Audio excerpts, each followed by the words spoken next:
आपको भी अगर कपड़े धोने की वॉशिंग मशीन रिपेयर करवानी हो तो हमारे भाई प्रदीप पंजवानी जी का कॉन्टैक्ट नंबर है। आप उनको कॉल करके अपनी वॉशिंग मशीन रिपेयर करवा सकते हैं। आपका धन्यवाद। बस अभी बिहार में इलेक्शन सही हो रहे हैं ऐसा लगता है। महाराष्ट्र बिहार से भी पीछे जा रहा है प्रदूषण के मामले में। आज ही बात न्यूज था कि देश में 5वें नंबर पे है, लेकिन जिस तरीके का इलेक्शन का माहौल पूरे महाराष्ट्र में है और ये निवडणूक आयोग या निवडणूक प्रक्रिया जिस तरीके से चल रही है, बहुत मतलब लाजिरवानी जो बोलते बात ये पूरे महाराष्ट्र के लिए है। निवडणूक आयोग आज तक लोग बोलते थे और सुनते भी थे कि किसी पार्टी के हाथ से या किसी के हाथ का पुतला है, लेकिन सही वैसा ही है। 4 अक्टूबर को इलेक्शन कमीशन पूरे महाराष्ट्र की स्थानिक स्वराज्य संस्थाओं की इलेक्शन डिक्लेयर करते हैं। खाली मुदत देते 28 दिन का। 2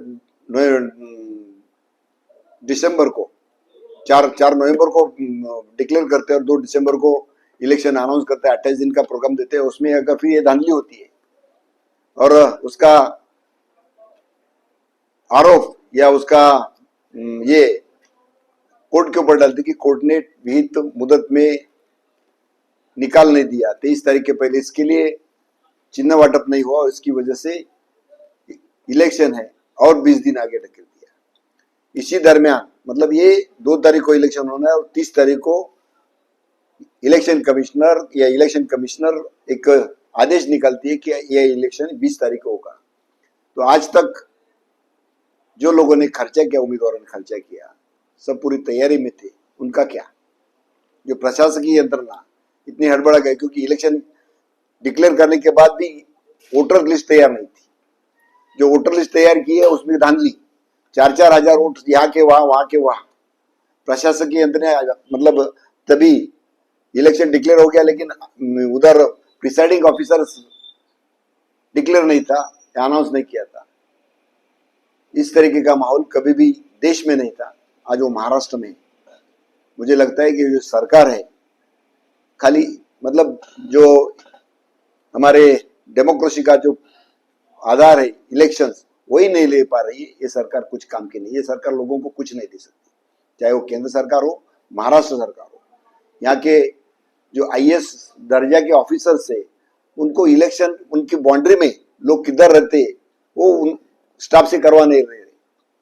वोटर लिस्ट बनाना महानगर पालिका या नगर पालिका की कर्मचारियों का या चीफ ऑफिसर्स या आयुक्त का काम है, लेकिन वो भी नहीं कर पाते।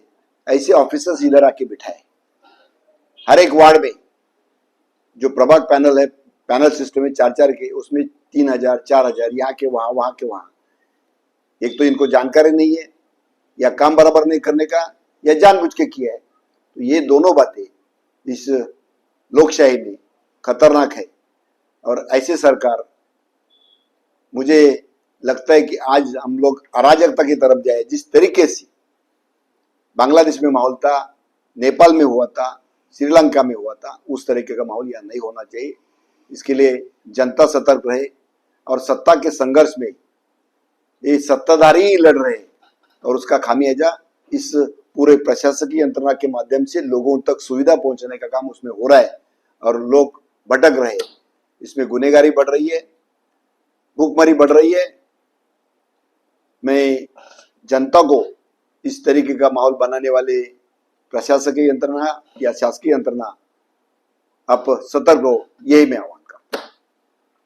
अगर आपके आसपास कोई भी घटना घटती है तो अपने मोबाइल पर कैद करें और हमारे व्हाट्सएप नंबर 9021499607 पर भेजें या हमें इस मोबाइल नंबर पर यानी कि 9021499607 पर कॉल करें।